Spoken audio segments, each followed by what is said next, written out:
up the kids all the time. Excuse us. Michael, how are you? I'm fine, thank you. All right. Move from the front of the door. Move from the front of the door. Move from the door. Move from the door. Okay, don't front of the door. But don't touch me, man. All right, fine. Okay, man. Now you walk.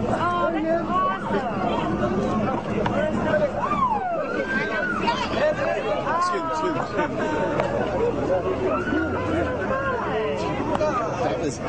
Get it?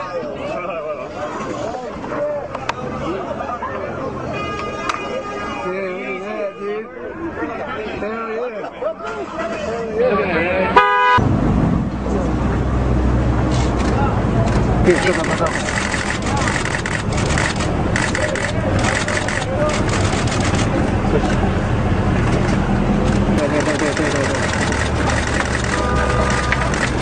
Yeah, come on. There he is.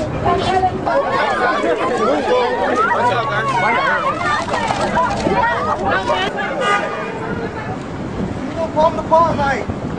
Palm the paw, Mike. How are you, Jacob? Give me some hand. Give me some hand. Look, grab him. Grab him. I'm moonwalking here, Michael. I'm moonwalking. Help me, guys. Help me moonwalk here, Michael. No, help you moonwalk. Help you, Michael. Peace and love. Peace and love, Michael. Careful, everybody. Make sure everybody's careful. Yes, sir. Yes, sir. Careful, guys. See you, Michael.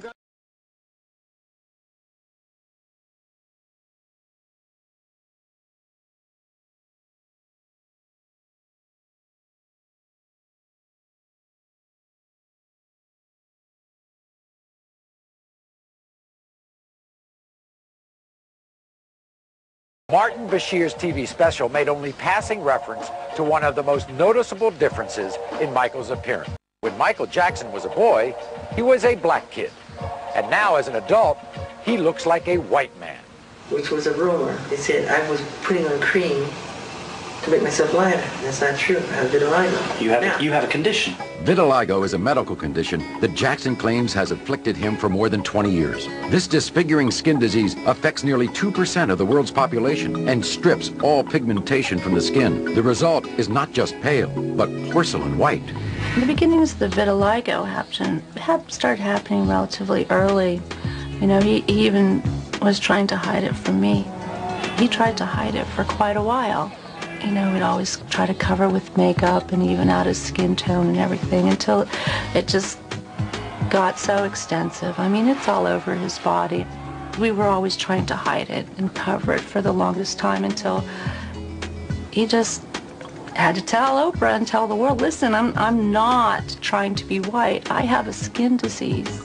The loss of pigment exposes vitiligo sufferers to great risk of skin cancer, requiring constant shade from the sun and thick makeup or sunblock to lessen the exposure. You know, in the beginning, I tried to cover the light spots to the darkest part of his skin, but then it became so extensive that we had to go with the lighter part of the skin because his whole body was reacting. He'd have to be in complete, full body makeup every inch of his body. You know, so it was easier to make the transition to him being to the lighter shade that he is.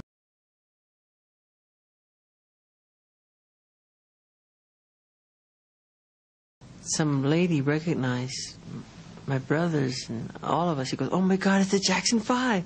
Where's little Michael? Where's little Michael? She's looking around, looking down. Where's little Michael? And another person goes, there he is. And she goes, ugh, what happened? Just like that. And God, I just could have died right there. That's exactly what that lady said to me. Did your father and your brothers tease you about your appearance as an adolescent? My father did. What did your father say? Oh, God. Yeah. It was pretty embarrassing. He used to tease me real bad about it. It's cruel, isn't it? Yeah, it used to hurt me. I don't think he realized how much he was hurting me. What sort of thing did he say? He would tease me about how I looked, and he would say, well, you didn't get it from my side of the family. It must have been on Kate. You know, Kate, he would always say, meaning my mother. You didn't get that from me. He didn't even laugh. I don't think people don't stop to think what they're saying sometimes and the effect it can have on a person, you know. I would just go to the bedroom and cry, you know. Is it true that your father used to say you had a fat nose? Yeah. What did he say? What did he actually say? God, your nose is big. You didn't get it from me. What does that do to someone who's going through adolescence?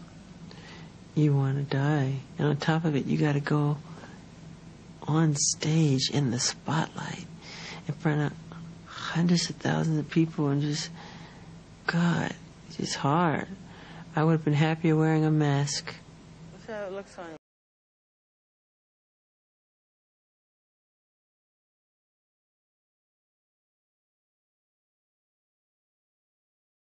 Major worries of celebrity parents, the horrible danger of kidnapping.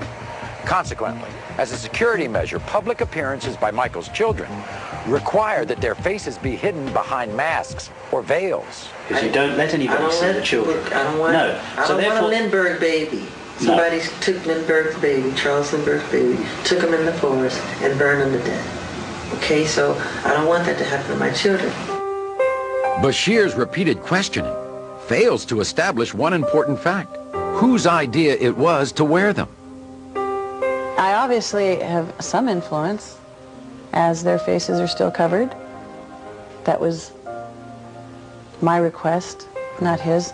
Michael's very proud of his children. I'm the one who's terrified. I'm the one who's seen the notes that someone's going to take his children. They're not. And I said, you know what? I wore a scarf, no big deal. Pretend it's Halloween. I don't want people seeing it. Because the press, they can be very mean. I don't want them to grow up psychologically crazy because of the evil things they can say to them. I want them to be normal. That makes sense, doesn't it? Yeah. Right? It does. It does. And I'm sure at some point he will say, you know, to the children, do you want to wear the scarf? I will have immediate heart failure. And he's not going to make his children do something they don't want to do. He's not that kind of a parent. Not at all. You see, nobody actually comes here and sees it. But I was here yesterday and I saw it, and it's nothing short of a spiritually kind thing. He does it all the time. I know, but I've told him.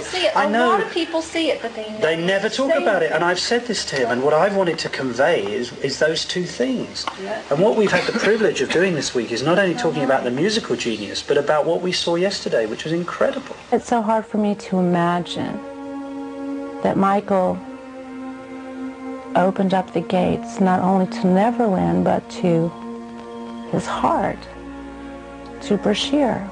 Questions of it. That's it. And if they do, they don't make it in the papers. They don't make it on the interviews. It's all the negative stuff. Stupid rumors. And they cut questions out, and they just like they make it. That's why he doesn't even do interviews anymore. They twist everything. From the moment I met him, I mean, I remember.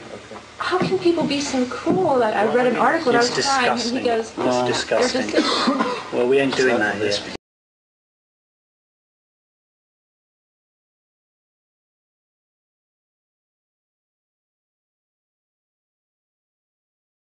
And he's looking forward to being here.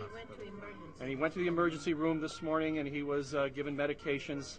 So he'll be back on Monday, and we all thank you so very much. You take care. How does it feel watching the accuser testify? Sorry. How is it facing your accuser? Sorry, I can't speak now. Are you hurting right now, Michael? Very much. Isn't it nice to have a conversation on television where people can hear you just being ordinary, normal, reasonable? I'm like this all the time. I'm just being myself. Well, God bless you. Thank you.